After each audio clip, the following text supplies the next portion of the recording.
আসসালামু আলাইকুম। আজকে শোনাবো তারা তাসনমা বৃষ্টির লেখা গল্প অচেনা পথিক। সময়টা ৬০ দশকের। বাংলাদেশ তখন পূর্ব পাকিস্তান নামে পরিচিত। একদম অজপাড়াগা নিশিপুর গ্রামের জামাল ভূঁইয়া।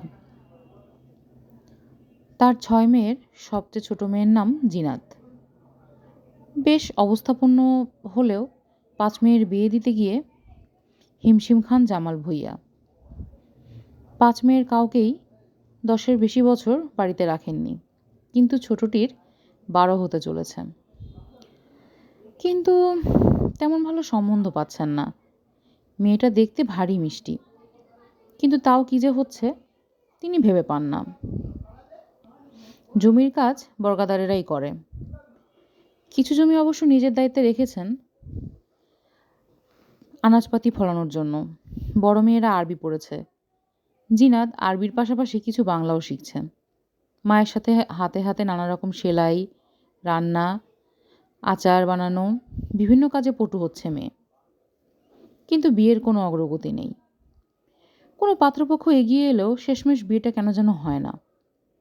গ্রামে কথা শুরু হয়ে গিয়েছে, ইমাম সাহেব তো পানি পড়া খাওয়াতে বললেন। মেয়ের চিন্তায় ঘুম হয় না জামাল ভূঁইয়ার। বড় মেয়েদের যেভাবে বিয়ে দিয়েছেন অনেক ধুমধাম করে, ছোট মেয়ের ক্ষেত্রে আসলে সেভাবে বিয়ে দেওয়ার মতো অবস্থা তা না এখন নেই। সারা শরীর গহনায় মুড়িয়ে দেওয়া, ২-৪ বিঘে জমি দিয়ে দেওয়া, এসব এখন আর তার পক্ষে সম্ভব না।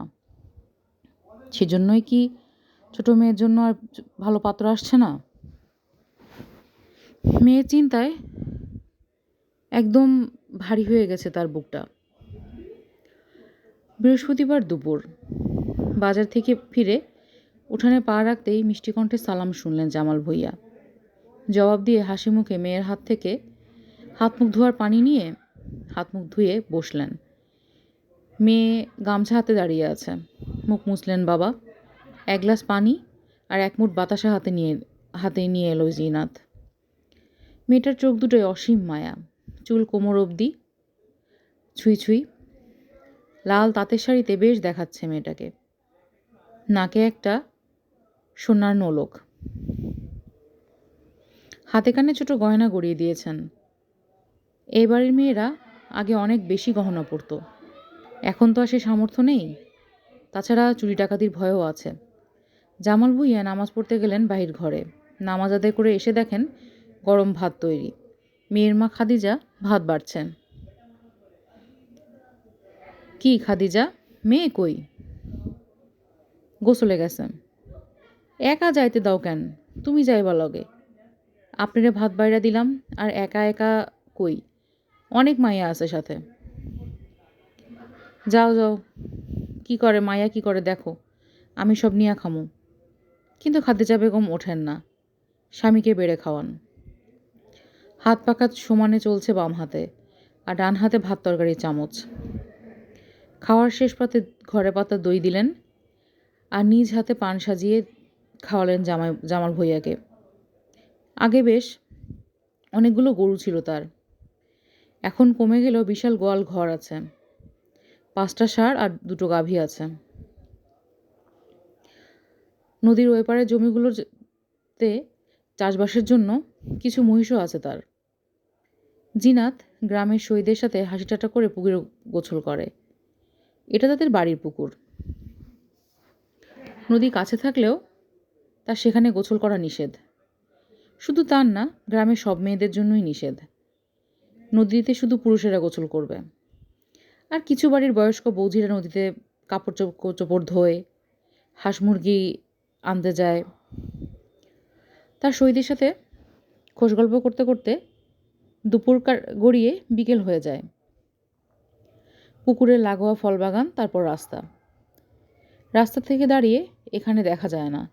বেশ গভীর পুকুর, শান বাঁধানো ঘাট। গোসল সেরে কাপড় ধুয়ে ওঠে জিনাত। কাজের মেয়ের কাপড় ধোয়া তার পছন্দ হয় না। নিজের কাজ সে নিজেই করে। বয়স ১২ হলে কি হবে, শরীর বেশ বাড়ন্ত। তার সমবয়সী কেউ নেই গ্রামে, সবার বিয়ে হয়ে গেছে। সে ছোটদের সাথেই সই পাতিয়েছে। ভোরবেলা তার মক্তবে পড়ার পাট চুকেছে। বাংলা পড়া শিখছে শাপলা দিদির কাছ থেকে। দিদি কলকাতা থেকে এসেছে। এখানেই নাকি বাড়ি ছিল তাদের। দেশভাগের সময় কলকাতায় গিয়েছিল, কিন্তু তেমন একটা সুবিধা করতে পারেনি, তাই আবার ফিরে এসেছে। ছোট বাচ্চাদের পড়িয়ে টুকটাক চাল সবজি পায়। সে আমলে তখনও এই টিউশনি বিষয়টা ছিল না। এত পড়াশোনা করে কি হবে জিনাত বোঝে না। ভেজা শরীরে বাড়িমুখো হয় জিনাত। 2 বাড়ি পরেই তাদের বাড়ি। মাঝে মস্ত একটা বাঁশঝাড়। একটু ভয় ভয় করলেও সে এখন আর কাউকে সাথে রাখে না। এগিয়ে দিতে বলে না। তার নাকি এখন যথেষ্ট বয়স হয়েছে। ঠিক সময় হলে নাকি বাচ্চা হয়ে যেত। তার বোনেরা এসে মাকে শুনিয়ে যায়। ছোট মেয়ের প্রতি কিসের এত মায়া? জিনাত অন্যমনস্ক হয়ে বাঁশঝাড় পেরিয়ে যাচ্ছিল। হঠাৎ একটা সুমিষ্ট কণ্ঠে সালাম শুনে সে পেছনে ফিরে তাকায়। দেখে অসম্ভব সুদর্শন এক যুবক দাঁড়িয়ে। বেশ লম্বা, দুধসাদা গায়ের রং, অদ্ভুত সুন্দর একটা সুগন্ধি মেখেছে। লম্বা সাদা জোব্বা মতন পোশাক, আর মাথায় একটা সাদা টুপি। মসজিদের ইমাম সাহেব নাকি? একটু অবাক হয় জিনাত। সালামের উত্তর নিয়ে জিনাত প্রশ্ন করে, কে আপনি? কাউরে খুঁজেন? হ্যাঁ, খুঁজি। আব্বার কাছে আইছেন? আব্বা? হ্যাঁ, আব্বা। তাহলে বাঁশঝাড়ের পাশ দিয়া পায়ে চলা পথ দিয়ে রাস্তায় উঠে সামনের দুয়ার দিয়ে আসেন। জিনাত একটু বিরক্ত হয়, কারণ এই জায়গায় শুধু মেয়েদের পথ চলার রাস্তা। কোনো পরপুরুষ কখনো এই রাস্তায় থাকে না। হয়তো এই লোক ভুল করে চলে এসছে। না হলে এরকম সৌম্যকান্ত চেহারার একটা মানুষ কখনো মেয়েদের পিছু নেওয়ার কথা না। এত কথা কি করে বলল জিনাত নিজেও জানে না। সেদিন থেকেই শুরু। রোজ যুবকের পথের সন্ধান দিতে দিতে জিনাতের হৃদয়ে যেন আপন ঠিকানা খুঁজে পায়। অদ্ভুত ব্যাপার হলো, জিনাতের সাথে কেউ থাকলে যুবক সামনে আসে না। জিনাতের সইরা কেউ যুবককে দেখেনি। ঈদ চলে এলো, কুরবানির ঈদ। বোনেরা সব নাইর এলো বাচ্চা নিয়ে। ঈদের 2 দিন পর থেকে। বাড়িতে অনেক কাজ, দম ফেলার ফুরসত নেই। বড় বুড় 3 বাচ্চা। বাচ্চা সামলে কীভাবে যে সংসার এগিয়ে নিচ্ছে তা নিয়ে ব্যাপক জ্ঞানগর্ভ আলোচনার পর জিনাতের ছুটি মেলে। জিনাত মায়ের সাথেই ঘুমায়।